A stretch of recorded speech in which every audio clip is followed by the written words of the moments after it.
특별히 하나님께서 우리에게 베푸신 은혜에 늘 감사하는 삶을 사는 여러분들 되시기 바랍니다. 오늘은 이제 특별히 맥주 감사 주일 예배로 우리가 하나님 앞에 예배를 드립니다. 이제 여러분 중에 혹시 이제 그런 생각을 하신 분들도 있을 거라 생각이 들어요. 오늘날에도 맥주절 예배를 드려야 되는가? 이런 생각을 가지신 분들도 있을 거라 생각이 듭니다. 그런데 우리가 이제 구약의 추수와 관련해서 이제 큰 명절 셋을 언급을 합니다. 그 첫 번째가 이제 유월절 절기. 유월절은 무교절과 연관해서 이제 하나의 그 큰 절기고, 유월절 절기, 우리가 또 잘 아는 맥추절. 맥추절을 77절 혹은 오순절 이렇게 이야기도 해요. 이 맥추절 절기와 또 세 번째 그 절기가 수장절, 우리가 잘 아는 초막절, 장막절 이렇게 표현하기도 합니다. 그래서 이제 성경에는 유월절, 맥주절, 이 초막절, 이 세 절기 다 추수와 연관이 되어져 있습니다. 이 절기를 하나님께서 지키라 라고 말씀하셨는데, 우리가 그 내용을 좀 찬찬히 살펴보면은 이 세 절기에 관해서 하나님께서 뭐라고 말씀하시냐면은 대대로 지킬 영원한 규례니라 이렇게 말씀해 주셔요. 그러니까 대대로 지킬 영원한 규례다 이렇게 얘기하는 거예요. 그러니까 이 절기는 예수님께서 오시면 그때부터는 안 지켜도 돼 이런 의미가 아니고, 이 세 절기는 이 세상 역사 끝때까지 주님께서 재림하실 때까지 영원히 지켜야 될 그 규례다 이렇게 언급을 하고 있다는 거예요. 그러면 도대체 이 절기가 무엇이길래 하나님께서는 이스라엘 백성들에게 이 절기를 지키라 말씀하시는가? 우리가 이제 역사가 진행되어지면서 하나님의 어떤 그 계시의 그 의미가 밝히 드러나면서 알게 되어졌던 것이 뭐냐면은 이 유월절 이 절기라고 하는 것은 어린 양 되신 우리 주님께서 택한 자녀인 우리의 모든 죄를 짊어지시고 십자가에 못 박혀 죽으시는 그 사건을 가르쳐 주고 있습니다. 예수님께서 유월절 어린 양이 되어 주신 것이죠. 그것이 유월절 절기 속에 담긴 그 의미라는 것이죠. 그리고 이제 그 두 번째 맥추절 혹은 우리가 오순절, 칠칠절이라고도 말하는 이 절기는 이 땅에 예수님께서 부활 승천하신 후에 50일째 되던 해에 이 땅에 성령께서 친히 강림하신 그날, 그래서 성령의 그 임재를 통해서 이 땅에 주님의 피값으로 교회가 세워지게 되어졌다는 거예요.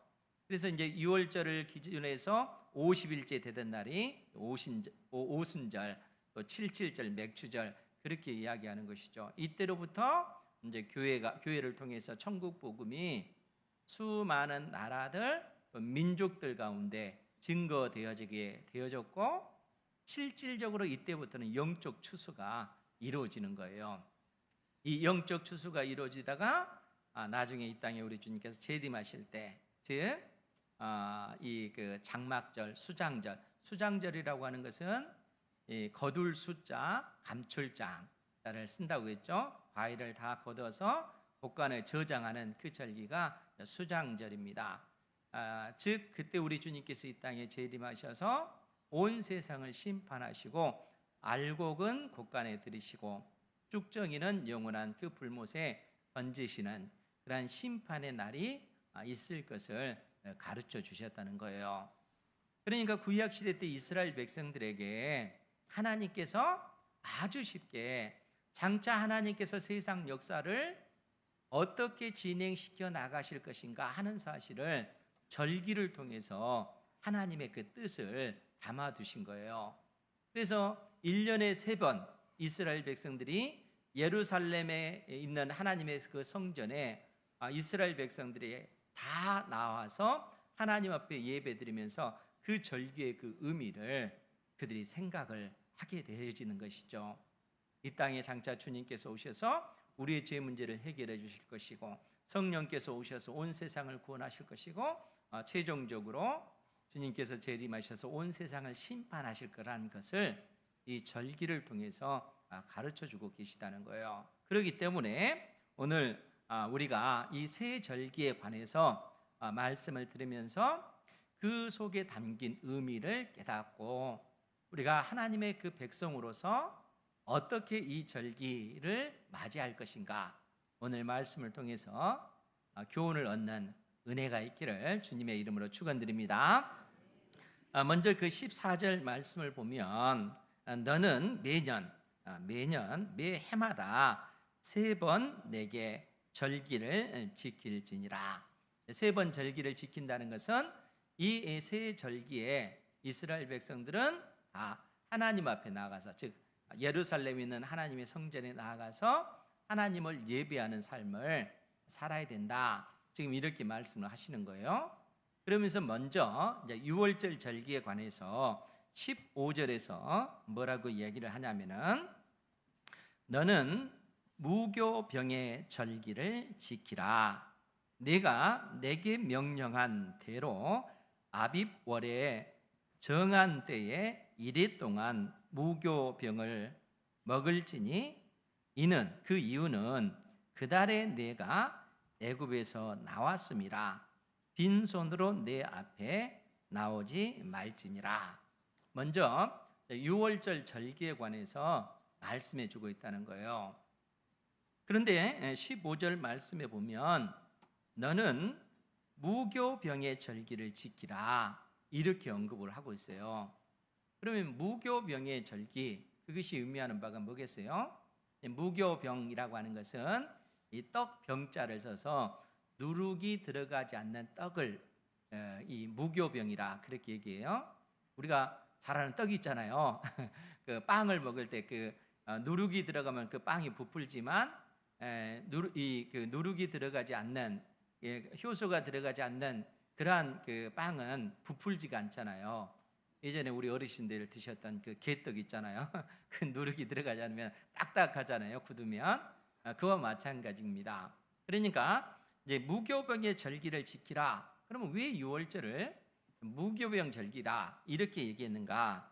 더더구나 내가 내게 명령한 대로 아비벌에 정한 때에 해서 아비벌이라고 하는 이 단어가 또 등장을 하는데, 이 아빕월이라고 하는 것은 유대인들이 쓰는 그 달력의 첫 번째 달이 아빕월입니다.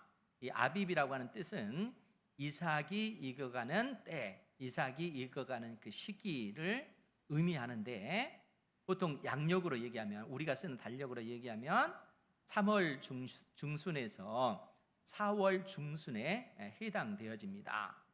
그러니까 하나님께서 이스라엘 백성들을 출애굽시키신 그 날을 기점으로 해서 하나님께서 유대인들에게 달력을 주셨어요. 그것이 이제 유대력이에요.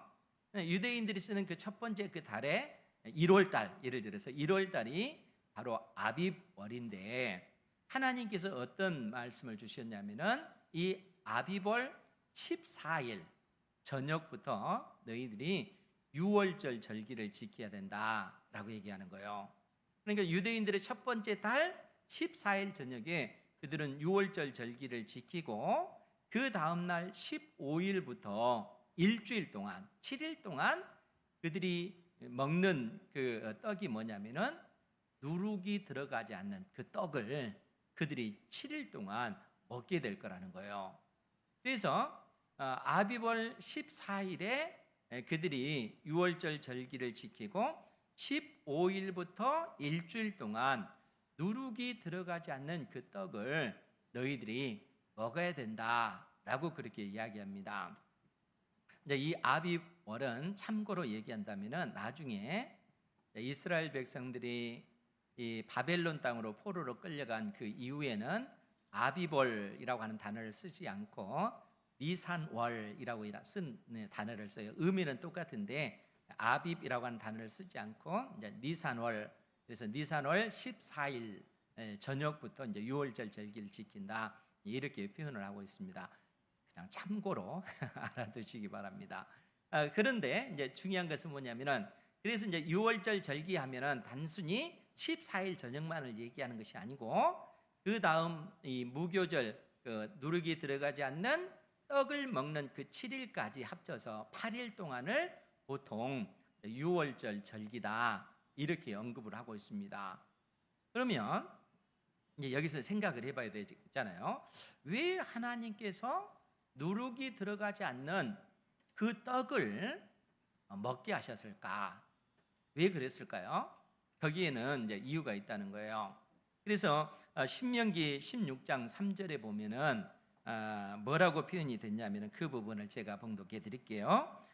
신명기 16장 3절 말씀에 보면 하나님께서 이스라엘 백성들에게 이제 여호와께 유월절 제사를 드려라, 이렇게 말씀하고 나서 유교병을 그것과 함께 먹지 말고, 유교병은 누룩이 들어간 떡을 얘기하잖아요. 그래서 누룩이 들어가는 떡을 그것과, 즉 유월절 제물인 그 어린 양고기와 함께 먹지 말고 1회 동안, 7일 동안 무교병, 즉 누룩이 들어가지 않는 떡, 곧 고난의 떡을 그것과 함께 먹으라. 무교병을 먹는 이유, 누룩이 들어가지 않는 그 딱딱한 떡을 먹는 이유가 뭐냐면은, 그 떡 자체가 의미하는 것이 고난의 떡이라는 거예요. 그럼 왜 고난의 떡이겠어요? 하나님께서 이스라엘 백성들을 애굽 땅에서 종살이 하던, 고난 당하고 있는 무려 400여 년 동안 이스라엘 백성들이 애굽 땅에서 종살을 했잖아요. 그 비참한 그 상황 가운데서 하나님께서 그들을 건져내 주셨다는 사실을 기억하면서 그 고난의 떡을 먹으라는 거예요. 하나님께서 우리를 긍휼히 여기시고 은혜를 베풀어 주셨구나, 그러한 사실을 잊지 않기 위해서 누룩이 들어가지 않는 그 떡을 먹으라, 이렇게 말씀하셨다는 거예요. 그렇기 때문에 오늘 신명기 16장 3절에서도 뭐라고 말씀하시냐면, 고난의 떡을 그것과, 즉 제물과 함께 먹으라. 그 이유는 내가 애굽 땅에서 급히 나왔음이니 이같이 행하여 내 평생에 항상 내가 애굽 땅에서 나온 날을 기억할 것이니라. 하나님께서 너에게 베푸신 그 은혜가 얼마나 놀라운 것이었나 하는 사실을 너희들이 잊지 말고, 그 고난의 떡, 그 누룩이 들어가지 않는 떡을 먹으면서 하나님께서 나에게 베푸신 은혜에 감사하라 라는 그 의미가 그 속에 담겨져 있다는 거예요.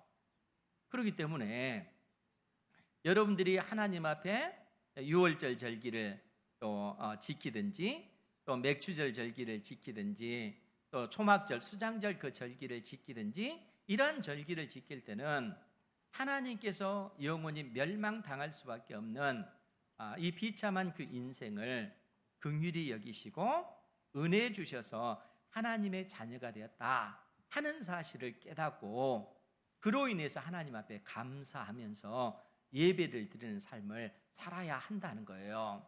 이러한 믿음 가운데 우리 하나님 앞에 나와 예배 드리는 여러분들 되시기 바랍니다.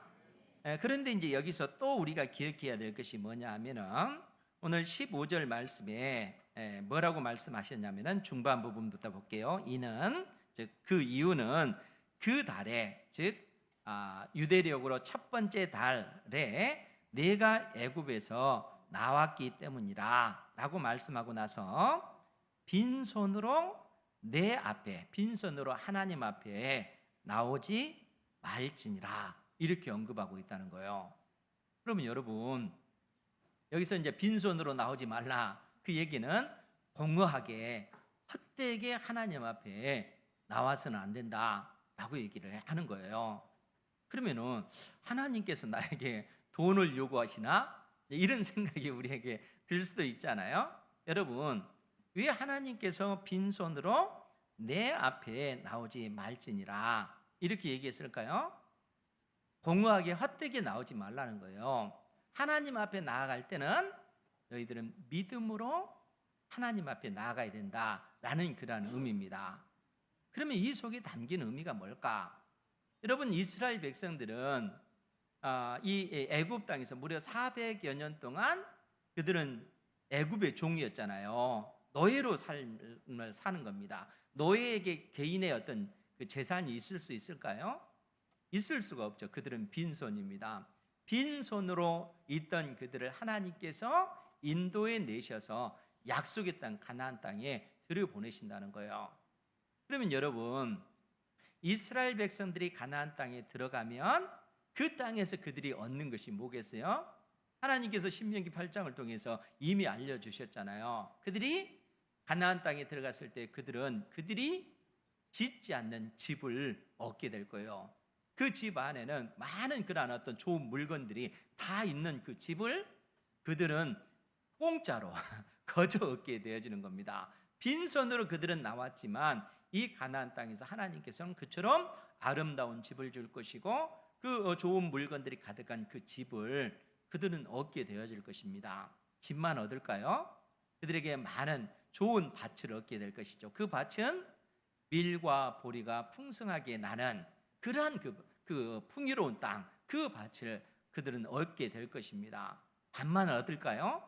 과수원, 수많은 어떤 그 과일들이 열리는 포도나무, 또 무화과 나무, 감람나무, 또 이 석류나무, 무수한 과일들이 있는 그 과수원을 그들이 얻게 되질 겁니다. 그것뿐만 아니라 하나님께서 그들로 하여금 은금이 증식되도록 할 것이고 수많은 소떼, 양떼들이 번성하는 그러한 복을 하나님께서 주실 거라는 거예요. 그러면 그 모든 것을 누가 주신 거예요? 하나님께서 다 주신 것이죠. 여러분들 인생도 한번 생각해 보세요. 여러분들이 엄마 뱃속에서 태어난 그 순간 여러분들이 많은 부귀 영화 그 재물을 가지고 이 땅에 태어난 겁니까? 맨몸으로 그냥 태어난 것이죠. 그리고 여러분들이 이 땅에서 생명을 유지할 수 있는 그 모든 삶의 환경을 하나님께서 다 공급해 주셨잖아요. 우리에게 햇볕도 주시고 공기도 주시고 시원한 그늘도 주시고 건강도 주시고 재능과 그 능력도 주시고 돈을 벌 수 있는 어떤 힘도 주시고 그러한 직장도 주시고 여러분들이 경영하는 사업체 그러한 것을 운영할 수 있는 재능과 그 능력도 하나님께서 주신 거라는 거예요. 그러니까 그 모든 것을 하나님께서 주셨다 하는 사실을 깨닫는다면은 우리가 하나님 앞에 어떠한 믿음으로 나가야 되겠어요? 그 모든 것이 하나님의 은혜로 주어진 것입니다. 믿음을 가지고 하나님 앞에 나아가는 것입니다. 그러니까 그 믿음으로 나아가는 것, 그렇게 나아갈 때 우리가 공허하게 빈손으로 하나님 앞에 나아가는 것이 아니라는 거예요. 하나님께서 단순히 물질만을 의미하는 것이 아니라 가장 중요한 본질적인 그 신앙, 믿음을 우리에게 요구하고 계시다는 거예요. 그 믿음으로 하나님 앞에 나아갈 때 우리의 어떤 그 예배 드림이 공허한 예배가 아니라 빈손으로 드리는 예배가 아니라 참으로 알찬 그러한 예배가 되어지는 것입니다. 하나님께서는 우리에게 그러한 삶을 원하고 계시다는 거예요. 절기를 지킬 때 우리가 그 믿음으로 나아가야 될 줄 믿습니다. 뿐만 아니라 16절에서는 뭐라고 언급을 하냐면은 맥추절을 지키라. 이는 내가 수고하여 밭에 뿌린 것의 첫 열매를 거둠이니라. 여러분, 맥추절이라고 하는 것은 이제 그 유월절 절기를 지키고 나서 그때로부터 그 일주일 7일이 7번 지나면 49일이잖아요. 그래서 77절, 맥추절을 그래서 77절 이렇게 언급하기도 하고 49일이 지나면 50일째 오순이잖아요. 그래서 오순절이라 이렇게 언급하기도 합니다. 그런데 유월절 절기를 지키고 나서 안식구 첫날 이스라엘 백성들이 하는 일이 뭐냐면은 그때 처음 이 보리를 추수해서 첫 단을 하나님 앞에 드리는 것입니다. 그러니까 이 보리 추수의 그 모든 것은 하나님의 은혜입니다라는 그 고백으로 보리의 그 첫 단을 하나님 앞에 드리면서 보리가 추수가 시작이 되어지는 거예요.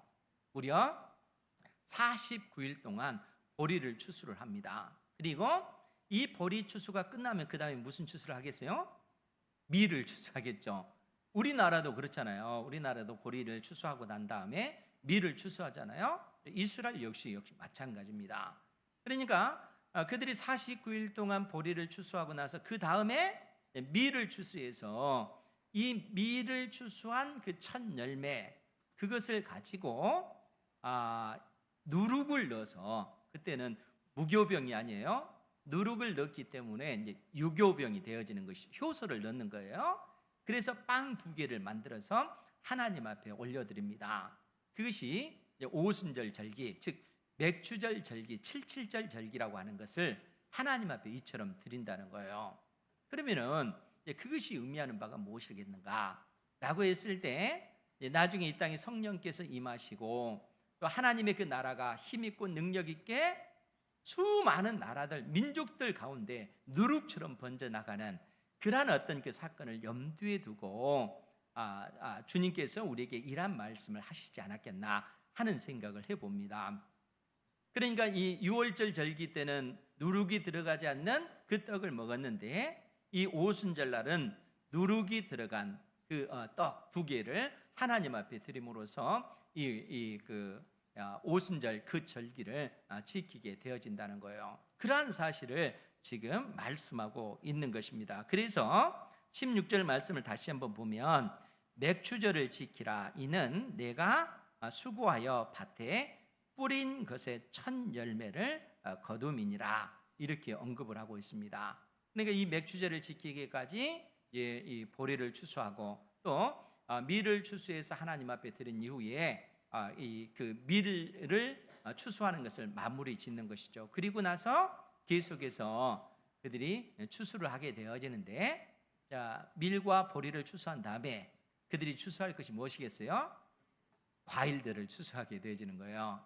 그때부터 이제 포도를 추수하는 것도 굉장히 중요하잖아요. 포도도 추수하고 이제 무화과도 추수하고, 감람 올리브 기름 있잖아요. 이 올리브 기름을 짜가지고 올리브를 또 추수하고, 석류나무도 그렇고 수많은 과일들을 이제 추수하게 되어집니다. 그리고 그러한 어떤 모든 그 과일 추수가 끝났을 때 그들이 이제 수장절 절기를 지키는 겁니다.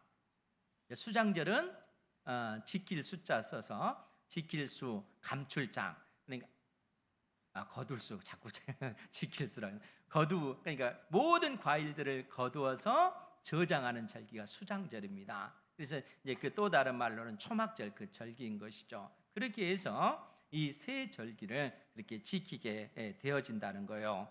그래서 16절 말씀을 다시 한번 보면, 맥주절을 지키라. 이는 내가 수고하여 밭에 뿌린 것의 첫 열매를 거둠이니라. 수장절을 지키라. 이는 내가 수고하여 이룬 것을 연말에 밭에서부터 거두어 저장함이니라. 라고 해서 이 세 절기, 6월절, 맥추절, 수장절 절기를 이스라엘 백성들에게 지키라 이렇게 말씀하시고, 이것은 대대로 지킬 영원한 규례다 이렇게 말씀해 주고 있습니다. 그러면서 17절에 뭐라고 언급하냐면은, 우리 17절 말씀 다 같이 한번 볼까요? 시작. 내 모든 남자는 매년 3번씩 주 여호와께 보일지니라. 아멘. 내 모든 남자는 매년 3번씩 주 여호와께 보일지니라. 모든 남자는 이스라엘 남자들 20세 이상 되는 모든 남자들을 이야기합니다. 그런데 이 세 절기를 지킬 때 이제 남자들만 지키는가? 그러면 그렇지 않고, 이 남자들이 가정을 이룬 사람들은 자기의 그 아내와 자식들, 또 이 동네 가운데 홀로 된 어떤 과부나 고아, 나그네 이런 사람들까지 다 이 사람들이 배려해서 함께 하나님의 그 성전이 있는 예루살렘에 나아가서 하나님 앞에 예배드리는 이런 모습을 보여준다는 거예요.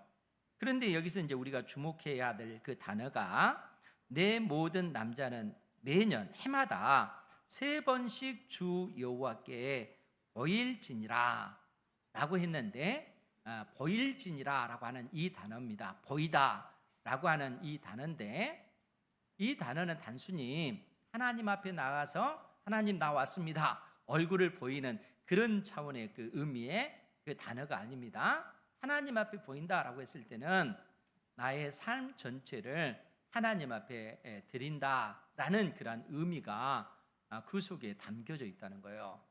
단순히 얼굴만 비친다 그 얘기가 아니라 내가 하나님의 사람으로서 온전히 나의 삶 자체를 하나님 앞에 드립니다 라는 의미가 이 속에 담겨져 있다는 거예요. 그런데 여러분 한번 생각을 한번 해보세요. 지금 이 세 절기가 다 추수와 연관된 그러한 절기라고 했잖아요. 그런데 여러분 생각해 보세요. 추수와 관련된 절기이기 때문에 추수할 때는 사람이 바쁩니까? 바쁘지 않습니까? 그렇죠. 바쁠 수밖에 없죠. 굉장히 바쁠 수밖에 없잖아요. 그런데 그 바쁜 와중에 하나님께서 이스라엘의 모든 남자들은 다 하나님 앞에 나와서 하나님 앞에 보일지니라 하고 그렇게 얘기해요. 그냥 보이는 것이 아니라 온전히 너의 삶을 드리는 그 중심으로 하나님 앞에 보이라 라고 말씀하고 있다는 거예요. 가장 바쁜 때 추수해야 되는데 추수하지 않고 먼저 하나님 앞에 나아가서 예배드리는 그 삶을 살라 라고 얘기한다는 거예요. 여러분 우리가 그 야고보서 1장 27절에 보면 참된 경건에 관해서 말씀해 주고 있어요. 진짜 경건한 사람은 어떤 사람인가? 2가지로 먼저 이야기를 하는데 그 첫 번째가 우리의 그 혀를 잘 제어하는 사람, 통제하는 사람, 아무 말이라 해서 사람들에게 상처 주는 사람이 아니라 선한 말로서 사람들에게 감동을 주고 선한 영향력을 행사하는 그러한 사람이 경건한 사람이다 라고 첫 번째로 이야기를 하는 거예요. 그러니까 여러분들이 말로 사람들에게 상처 주면 진짜 이건 경건한 사람이 아닙니다.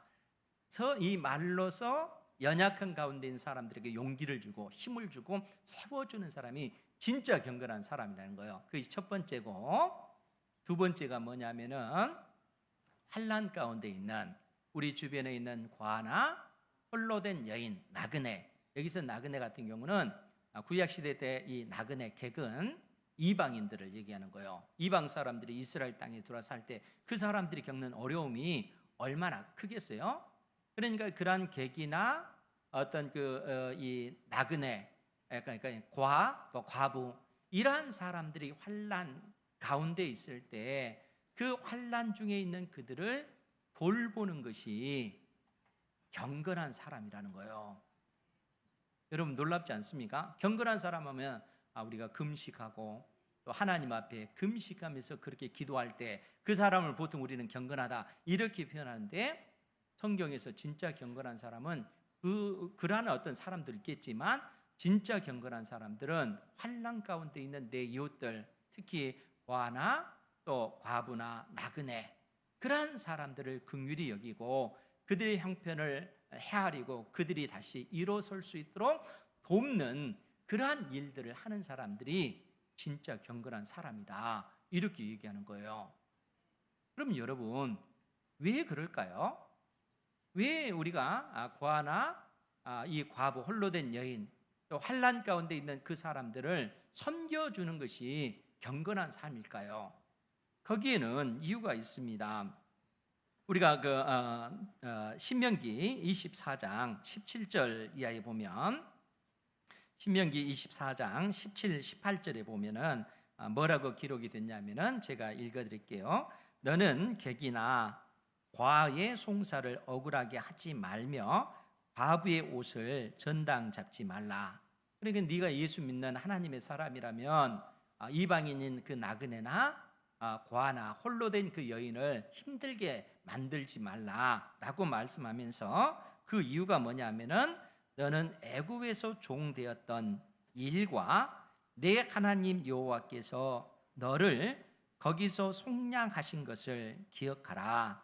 이러므로 내가 내게 이 일을 행하라 명령하노라. 여러분, 이 말씀의 의미가 뭐겠어요? 왜 우리가 환난 가운데 있는 그러한 어떤 그 나그네나 또 과나 과부 그 사람들을 긍휼히 여기고 그들이 환난 가운데 있을 때 왜 우리가 돌봐야 되는가? 그 이유에 관해서, 왜냐하면 너희들은 이미 예전에 애굽 땅에 있을 때 과나 과부 나그네의 그 신세가 아니라 오히려 그보다 더 낮은 애굽 땅에서 너희들은 노예였던 신분이었던 사람들이다, 이렇게 얘기하는 거예요. 그러니까 우리가 실상은 그러한 어떤 위치에 있는 사람들이라는 거예요. 그런 너희를 하나님께서 긍휼히 여기시고 너희들을 출애굽시키셔서 그 노예에서 해방시켜 주시고 너희들이 이 가나안 땅에 살도록 하나님께서 복을 주시고 좋은 집과 좋은 그런 그 밭과 좋은 그런 과수원, 또 은금이 증식되고 수많은 양떼 이 소떼들이 번성하도록 이런 복을 하나님께서 주셨다는 거예요. 그러니까 우리가 그러한 어떤 은혜를 입었다면은 환난 가운데 있는 그 형제들을 어떻게 해야 되겠어요? 외면하는 것이 아니라 그들을 긍휼히 여기고 그들이 다시 일어설 수 있도록 돕는 이러한 삶을 산다는 거예요. 이러한 삶을 사는 것이 경건한 사람의 삶의 그 모습이다라고 얘기하는 거예요. 그러니까 그러한 모습으로 너희들은 하나님 앞에 나와서 하나님께 보일지라, 그렇게 이야기하고 있는 거예요.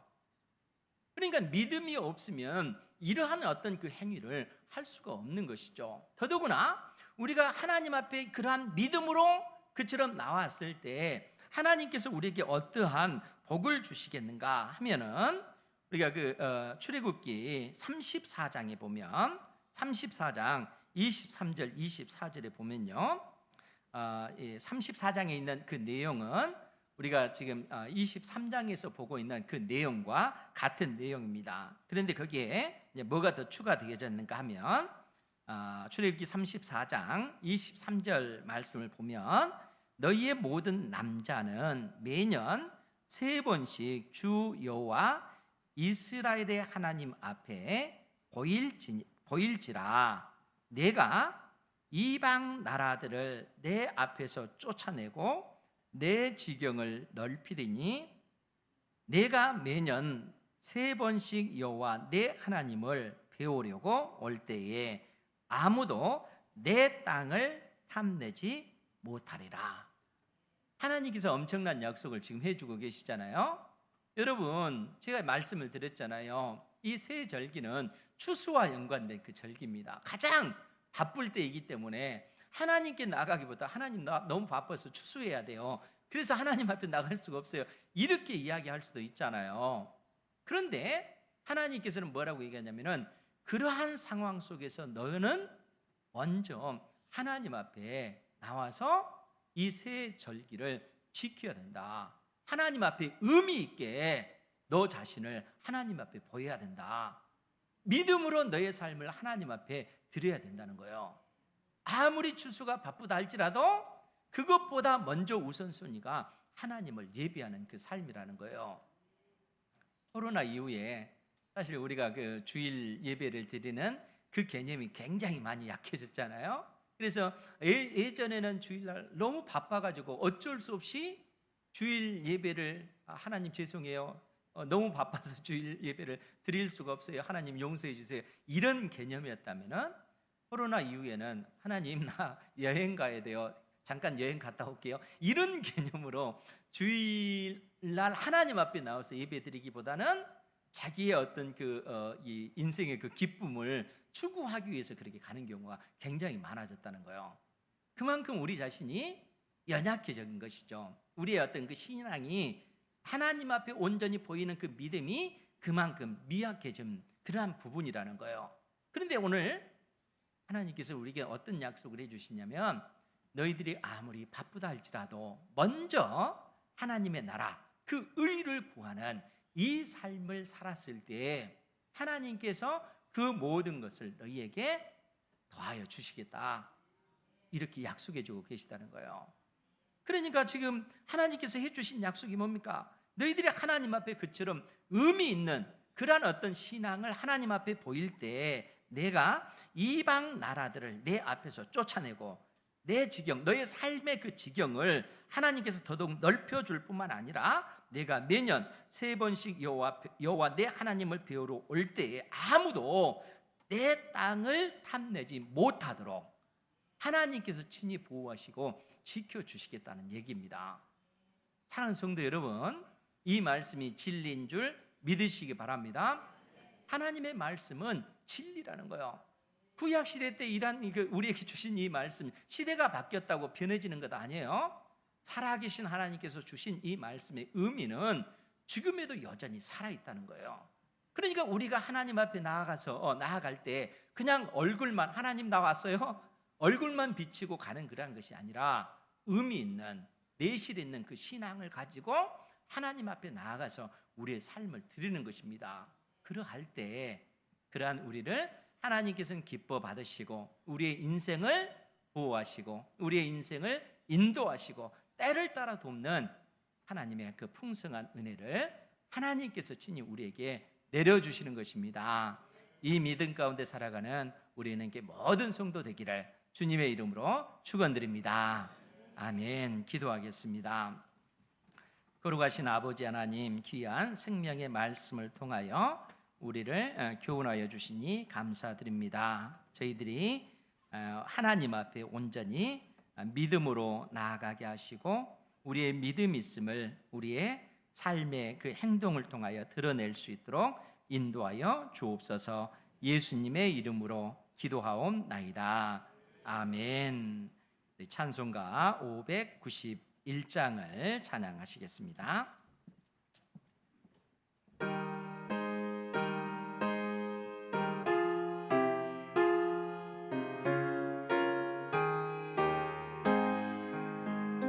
저 밭에 농부나가 씨 뿌려 놓은 후 주 크신 능력 내려 잘 길러주셨네.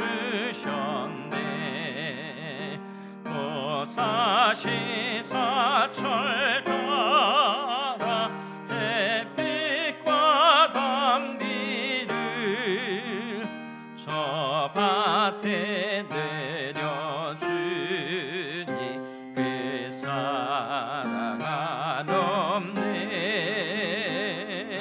온갖 귀한 선물 주님이 주신 것, 그 풍성하신 은혜를 다 감사드리세. 저 산과 들을 보라 참 아름답구나. 길가에 고운 꽃도 주님의 솜씨라. 저 공중 나는 새도 다 모여주시니 그 사랑하는 자녀 돌보지 않으랴. 온갖 귀한 선물 주님이 주신 것, 그 풍성하신 은혜를 다 감사드리세. 씨 뿌려 거둔 복시 주님의 은혜라. 우리의 몸과 마음 새 힘이 넘치네. 주 은혜 받은 우리 참 감사하면서 이 예물 드리오니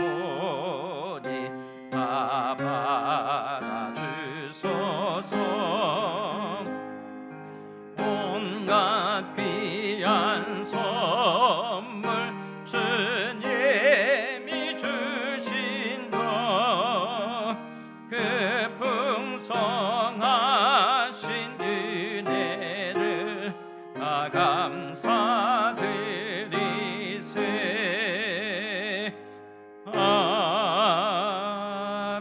아멘.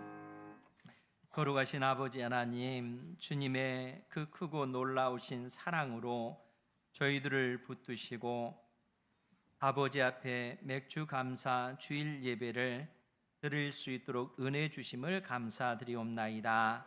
저희들이 하나님의 은혜로 살아감을 고백하옵나이다. 하나님께서 우리에게 생명을 허락하셨고 우리에게 수많은 재능과 능력을 주셨으며 우리가 일할 수 있는 직장과 또 사업제도 하나님의 은혜로 우리에게 주어진 것이나이다. 그 믿음 가운데 주의 사랑하는 자녀들이 아버지 앞에 나와 예배하며 또 아버지 앞에